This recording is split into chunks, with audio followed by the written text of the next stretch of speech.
আজকের ভিডিওটা একটু অন্যরকমভাবে স্টার্ট করছি। আজকে অন্য কিছু না, আজকে হচ্ছে একটা স্পেশাল ডে, আর আমি সন্ধ্যে থেকে ভিডিওটা স্টার্ট করছি। এখন সন্ধেবেলা প্রত্যেকটা বাড়ির মতো আমিও ছেলেকে নিয়ে বসে পড়েছি পড়াতে। আর এখন বাজে সন্ধ্যে 6:30। যেহেতু কালকে এক্সাম আছে, এই জন্য আজকে ভালো মতো পড়িয়ে নিচ্ছি। আর দেখো, মা এদিকে করছে হচ্ছে গরম গরম বেগুনি। সেই হয়েছে নতুন একটা চপের দোকান, সেইখান থেকে বেগুনি পেলে ওর তো কিছু চাই না।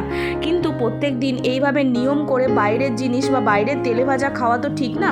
তাই জন্য মা ঠিক করলো আজকে ওকে বেগুনি করেই বাড়িতে খাওয়াবে। আর আমি যেহেতু ছেলেকে পড়াচ্ছিলাম, সেই জন্য আমি কোনোভাবে মাকে সাহায্য করতে পারিনি। জন্য তিনি এখন সন্ধেবেলা চপ আর বেগুনি নিয়ে টিফিন সারতে চলে আসলো মায়ের ঘরে। আর যেহেতু তোমাদের বলেছি আজকে একটা স্পেশাল ডেটা হলো আজকে হচ্ছে মায়ের বার্থডে। সকাল থেকে মা জানতো মায়ের আজকে জন্মদিন, কিন্তু মা ধানাই পানাই করে বারবার বলছিল আজকে যেন কোনো রকম আয়োজন না হয়, আমার কিন্তু লজ্জা লাগে। কিন্তু মায়ের কোনো কথায় তোয়াক্কা না করে সঙ্গে সঙ্গে সন্ধেবেলায় চলে গেছি আমরা দুজন কেক আনতে। সেই ভিডিওটা করতে পারিনি, কারণ আমার ফোনটা না একটু ব্যাটারির প্রবলেম হচ্ছিল, যার জন্য চার্জের একটু সমস্যার জন্য আমি ফোনটাকে বাড়িতে চার্জে লাগিয়ে গিয়েছিলাম। কিন্তু কেকটাকে নিয়ে আসার পর তারপরে চার্জিং থেকে খুলে আবার আমি ভিডিওটা করা স্টার্ট করেছি। দেখো কেকটা কি সুন্দর হয়েছে। কেকটা ছিল ফ্লেভারের, আর যেহেতু মায়ের হচ্ছে ম্যাঙ্গোটা ফেভারিট ছিল, সেই জন্য ম্যাঙ্গো ফ্লেভারেরই কেক আনা হয়েছে। তো মা বারবার বলছিল আমি কেক কাটবো না, এখন এই বয়সে কেক লজ্জা লাগে, লোকে হাসবে। আমি বললাম যে না, এখন সবাই কেক কাটে, তোমার আলাদা করে লজ্জা লাগার কোনো দরকার নেই। তারপর অনেক বলা কওয়ার পর মা কেক কাটতে রাজি হয়েছে। আর দেখো ফার্স্ট বাইটটা মা হচ্ছে খাওয়াবে হচ্ছে আমার ছেলেকে। ছিল বাড়ির একটু বাইরে, তাই ওকেও ফোন করে ডেকে নিয়েছি। কি বলো তো, বাড়িতে কোনো ভালো মোমেন্ট হলে, কোনো অনুষ্ঠান হলে কোনো সদস্যকে ছাড়া হবে এটা ঠিক ভালো লাগে না। তাই জন্য ওকে ডেকে নিয়ে তারপরে আবার কেক কাটিং করে খাইয়েছি। যারা যারা এই ভিডিওটা দেখছো অবশ্যই ভিডিওটাতে লাইক করো, কমেন্ট করো, আর অবশ্যই আমার মাকে কিন্তু হ্যাপি বার্থডে জানিও।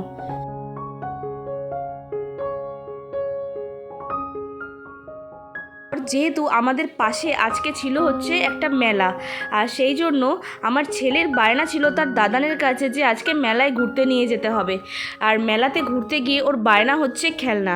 আমাদের সাথে গেলে জানো তো এরকমভাবে খেলনার বায়না করতে পারে না, কারণ আমি না খেলনা দিই না। এখন আমি বলি তুই বড় হয়ে গেছিস, এখন বরঞ্চ খা, এখন খেলনা নিয়ে কি করবি। কিন্তু ওর যেন খেলনার নেশাই যেন ছাড়ে না। তাই জন্য এই আমাদের পাশের যে পাড়ার যে মেলাটা হয়, সেইখানে ও বাবাকে সবসময় নিয়ে যায়, প্রত্যেক বছরই নিয়ে যায়, যে ওখানে আর প্রত্যেক বছর নিয়ে না কোনো দামি খেলনা নিয়ে আসবেই। আর দেখো এই খেলনাটা নিয়ে এসছে। আমি বললাম তুই তো বলেছিলিস যে তুই খেতে যাচ্ছিস, তুই এখন তাহলে খেলনা নিয়ে আসলি কেন? বলছে ও তুমি বুঝবে না, খেলনাটা আমার ভালো লাগে, আর তোমরা বললে তো কিনে দাও না, সেই জন্য আমি দাদানের কাছ থেকে বলেই নিয়ে এসছি।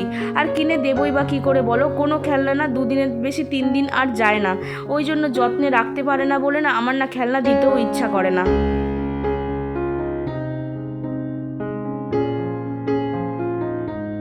এর পাশের মেলা তো প্রত্যেক বছর আমিও যাওয়ার চেষ্টা করি, কিন্তু এই বছর যেহেতু একটু ঘর পরিষ্কার তারপরে কাচাকাচি সব ছিল, যার জন্য আমার একটু যেতে সমস্যা হয়েছে। আর সারাদিন খাটাখাটনি করে শরীরটা খুবই ক্লান্ত ছিল, যার জন্য আমি আর ওকে নিয়ে যেতে পারিনি। আর আমি যাইও নি, ওকে দাদানি নিয়ে গেছে।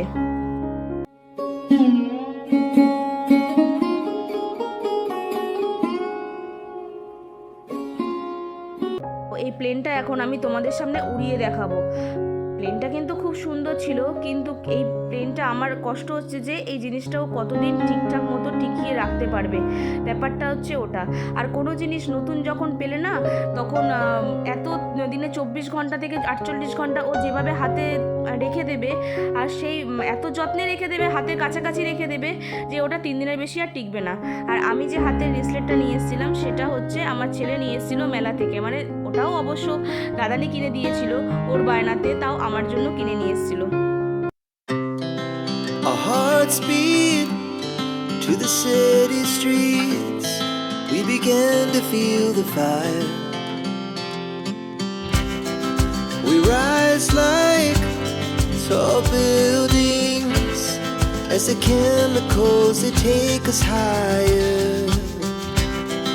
The night's young. তাই এবার খুশিতে এবার ভাত খেয়ে নে হাতে করে। না ভাত তো খেতেই হবে, কিছু করার নেই না। রাতে রুটি হবে না আজকে, মাম রুটি করবে না আজকে, আজকে রুটি করতে পারবো না। স্যাক্রিফাইস কিভাবে হয়, যার পরীক্ষা সে আরামসে মেলা ঘুরে চলে আসলো, কিন্তু আমি যেতে পারলাম না।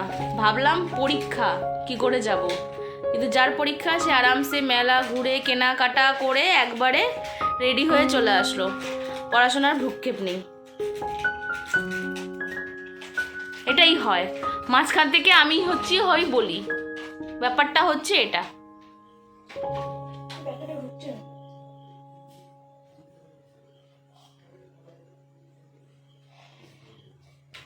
তো জামা প্যান্টটা চেঞ্জ কর। হ্যাঁ জামা প্যান্টটা চেঞ্জ কর।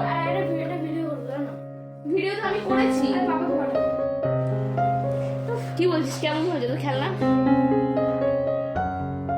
আরে খেলনা পেয়ে কতটা খুশি হলি, আর নাম্বারটা পেয়ে আমি কতটা খুশি হব দেখি। তোর নাম্বার দেখে আমি কতটা খুশি হই। অনেকগুলো কালার ছিল কিন্তু প্যাকেটগুলো ফাটাফুটা।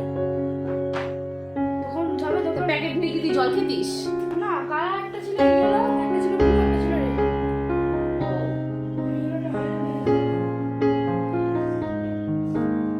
কালকে তো পরীক্ষা আছে কম্পিউটার।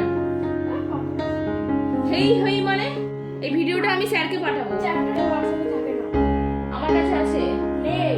ঠিক আছে, পাঠিয়ে দিলেই বুঝতে পারবি। মাইনার গাড়ি হারিয়ে দিয়েছে সে আমার। আরে পাঠিয়ে দিলেই বুঝতে পারবি। কি কি ব্যাগ? সেটা পেন নেই।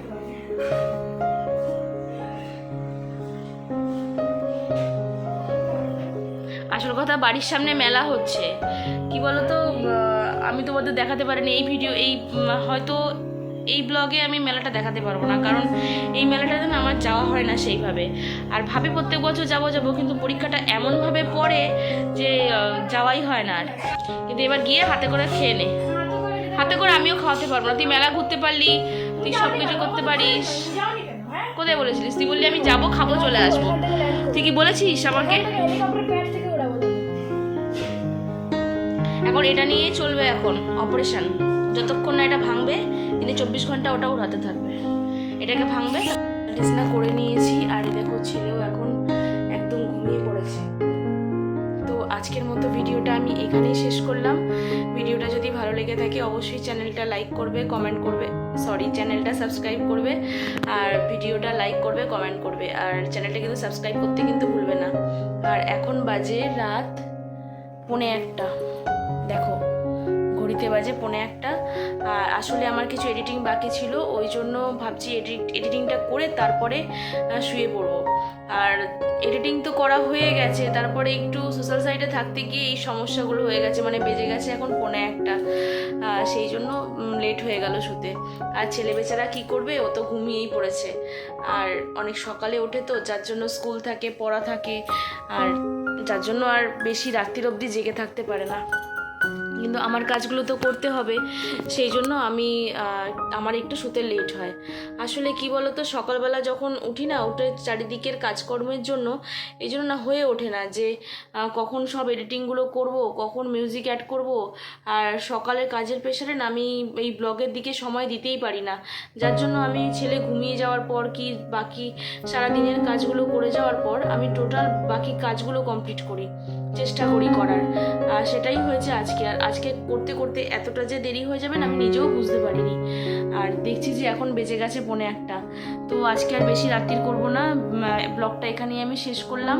আর ভিডিওটা যদি ভালো লেগে থাকে অবশ্যই লাইক, কমেন্ট, শেয়ার করবে, আর চ্যানেলটা কিন্তু সাবস্ক্রাইব করতে কিন্তু ভুলবে না। চলো আজকের মতো টাটা।